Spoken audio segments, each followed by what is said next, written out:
Layer skin hair and laser clinic లో latest టెక్నాలజీతో laser hair removal, anti ageing and hair fall issues కి advance treatments అన్ని ఇక cost గురించి వరి అవ్వాల్సిన అవసరం లేకుండా అందిస్తున్నారు. ఇంకా మీ కాన్ఫిడెన్స్ ని తిరిగి తెచ్చుకోండి. Get your free consultation now.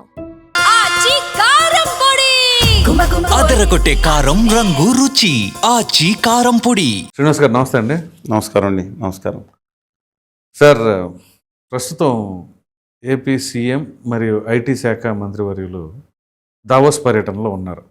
So ఆంధ్రప్రదేశ్కి పెట్టుబడిదారులను తీసుకురావాలి అని చెప్పేసి నిరంతరం కృషి చేస్తూ ఉన్నారు. ఇటీవల సిఐఐ సమ్మిట్ విశాఖపట్నంలో జరిగింది. ఆ తదుపరి ఇప్పుడు దావోస్ పర్యటన. సో ఈ పెట్టుబడుల పైన మీ అభిప్రాయం ఇప్పుడు వాళ్ళ పర్యటన నిమిత్తం? మీకేం వణుకుడు రావట్లేదా? దావోస్ని ఫీల్ అవ్వాలి మీరు. ఒక పాజిటివ్ యాంగిల్లో యాక్చువల్ దావోస్లో మార్కెట్ చేయటం ఎలాగా ఆంధ్రప్రదేశ్ ఉమ్మడి రాష్ట్రాన్ని కూడా లేకపోతే విభాజిత దాంట్లో కూడా చంద్రబాబు నాయుడు గారు తీసుకెళ్ళి ఒక స్టేజ్కి తీసుకెళ్లారండి.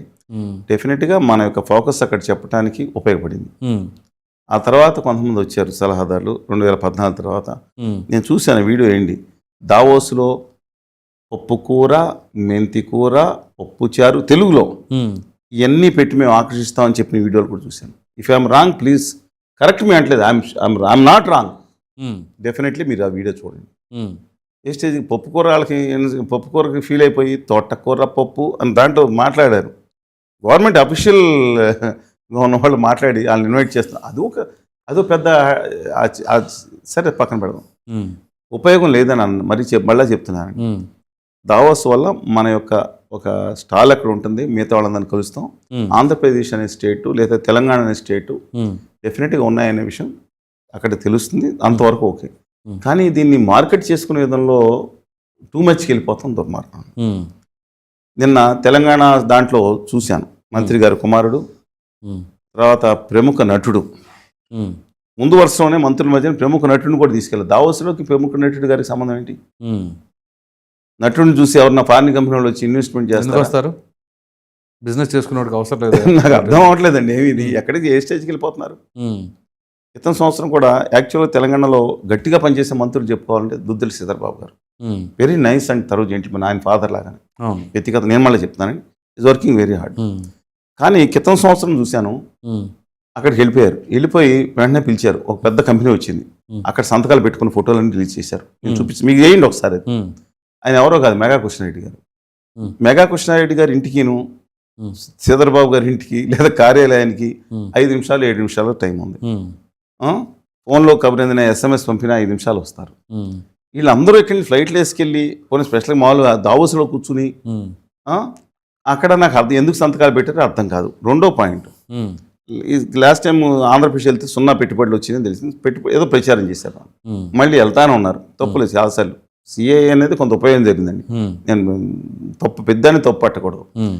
ఈ దావోస్లోకి వెళ్ళటం ఏంటో, ఆ బెంగళూరు కంపెనీ వాడు, ఇన్ఫా కంపెనీ వాడు ఆ దావోస్లోకి వెళ్ళటం ఏంటో, ఎక్కితే ఆ ఫ్లైట్ పంపిస్తే అతనే వస్తాడు కదా అమరావతికి. డైరెక్ట్ బెంగళూరు టు అమరావతి ఉంది కదా, బిజినెస్ క్లాస్ ఇవ్వండి కావాలంటే. ఆయన రావటం ఏంటో, అక్కడ ఇన్ఫ్రాస్ట్రక్చర్కి 1,00,000 ఉద్యోగాలు వచ్చే ప్లాన్ ఏంటో, 1,00,000 ఉద్యోగాల ఇన్ఫ్రాస్ట్రక్చర్ నాకేం అర్థం కావట్లేదండి. ఇది ఒక ప్రయత్నం చేయడం తప్పులేదు, కానీ బాధ్యాబంతులు కొట్టుకుంటే వికటిస్తుంది. సెకండ్ పాయింట్, దేవేంద్ర ఫడ్నవీస్ గారిని ఒక అన్నారు. వాళ్ళ మిస్సెస్ వాళ్ళు చాలా గట్టిగా నటు సినిమా నటు ఏదో ఉన్నారు. ఆవిడ ఖండిస్తారు. అలా ముఖ్యమంత్రి గారు భార్య గారికి ఏంటి సంబంధం అంటే, నేను వాళ్ళ ఇష్టం, రాజకీయాలు ఉంటే ఇష్టం, రాజకీయాలు లేకుండా ఆవిడకి ఏంటి సంబంధం అండి? నాకు అర్థం కాని సమస్య. సరే రైట్ ఉంటుంది మనం స్పందించినట్టు.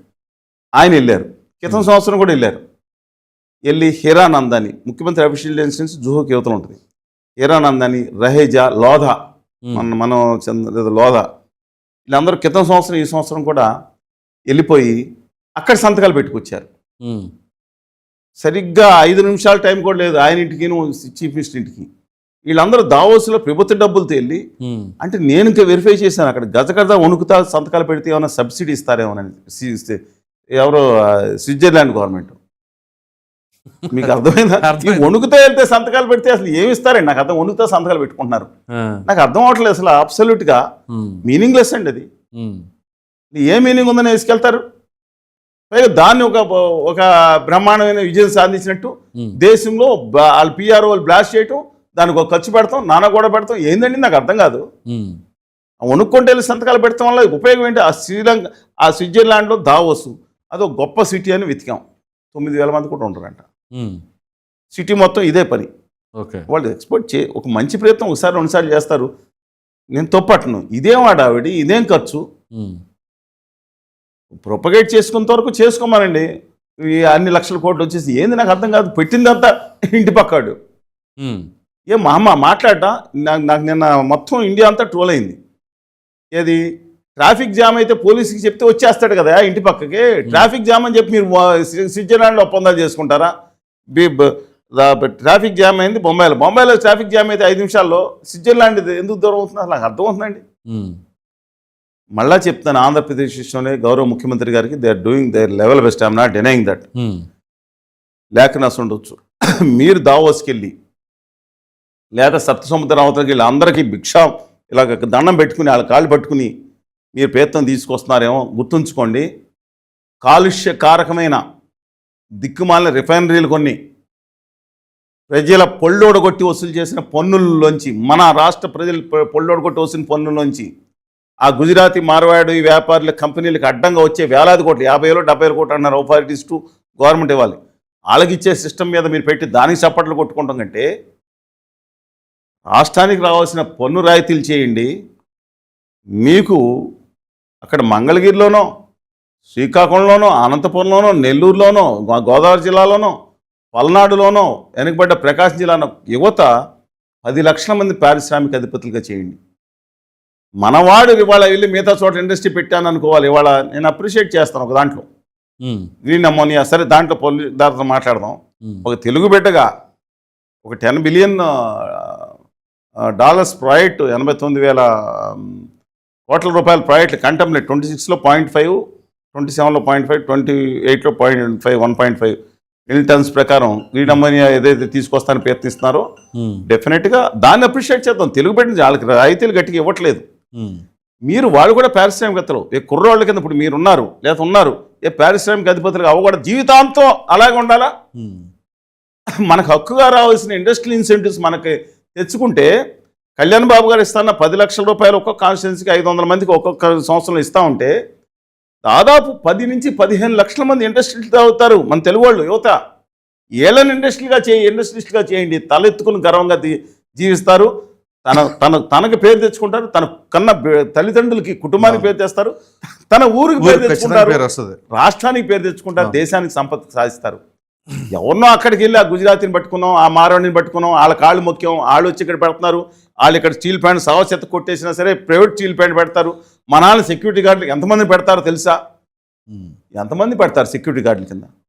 ఎన్ని ఉద్యోగాలు వస్తాయి తెలుగు? మొత్తం గుజరాతీ మారవాడిని 90% ఉత్తరాది తెచ్చుకున్నారు ముఖ్య ఉద్యోగాలకి.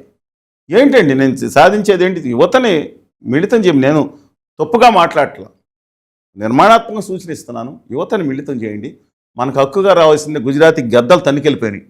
ఏమో నేను గిఫ్ట్ షీట్, నేను ఒకటే చెప్తాను, గిఫ్ట్ షీట్లో 110 లక్షల కోట్ల రూపాయల టర్న్ ఓవర్ జరిగేది ఫైనాన్షియల్ అఫేర్స్ మన 2026 సెప్టెంబర్ ఆఖరి నాటికి, 2025 సెప్టెంబర్ ఆఖరి నాటికి జరిగిందంట. ఎందుకని? 100% ఎగ్జంప్షన్ ఇచ్చారు. అక్కడ విదేశీ వాళ్ళు అక్కడ పెట్టుకున్న పన్ను లేదు. 100% సేల్స్ ట్యాక్స్, ఇన్కమ్ ట్యాక్స్, శుద్ధి శాతం అన్నీ ఇచ్చారు. అది ఆంధ్రప్రదేశ్కి ఇవ్వాలి కదా. అక్కడ తన్నుకుపోతే ఎందుకని మాట్లాడట్లేదు? వాళ్ళ కాళ్ళు పట్టుకుని ఆదాని గారిని వాళ్ళు పట్టుకుని ఇక్కడేమో ఉద్యోగాలు 300 ఉద్యోగాలు వచ్చేది 1,00,000 కోట్లది. ఇక్కడ పొల్యూషను, ఇక్కడ మన్ను మశాను, ఇవన్నీనా ఎకో సిస్టమ్ పెరుగుతుంది. I'm not denying that. ఇది గమనించం. నేను యువత గురించి మాట్లాడుతాను. ఇంకా కూడా యువత కులం మీద, మతం మీద, సినిమా సైకో ఫ్యాన్సీజం మీద డిపెండ్ అయ్యే వాళ్ళే గొప్ప వాళ్ళు అంటే పూజించుకోండి. ఇంకా గొప్పగా మీ కుటుంబ సభ్యులు నేర్పిన సంస్కారం ఉంటుంది కాబట్టి ఆ సంస్కారమే వీళ్ళ కామెంట్స్లో కింద ప్రతిఫలిస్తుంది. మొత్తం అంతా క్రెడిట్ అంతా కుటుంబ పెద్దలు వాళ్ళు పెంచిన నేపథ్యంకే చెందుతుంది.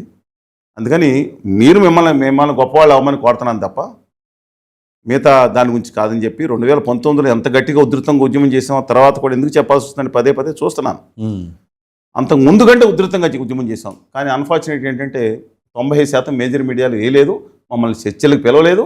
మా వార్తలు కూడా పత్రికల్లో 90% వేయలేదు. వేసిన 5% ధన్యవాదాలు. మేము ఉద్యమం ఆపలేదు. మళ్ళీ చెప్తున్నాను, ఈశాన్య రాష్ట్రాలు ఇంకా రైతులు కొనసాగుతున్న ధైర్యం ఉంటే, నిజాయితీ ఉంటే, నిబద్ధత ఉంటే ఈ నాయకులు ఆ యువతకు న్యాయం చేయమనండి.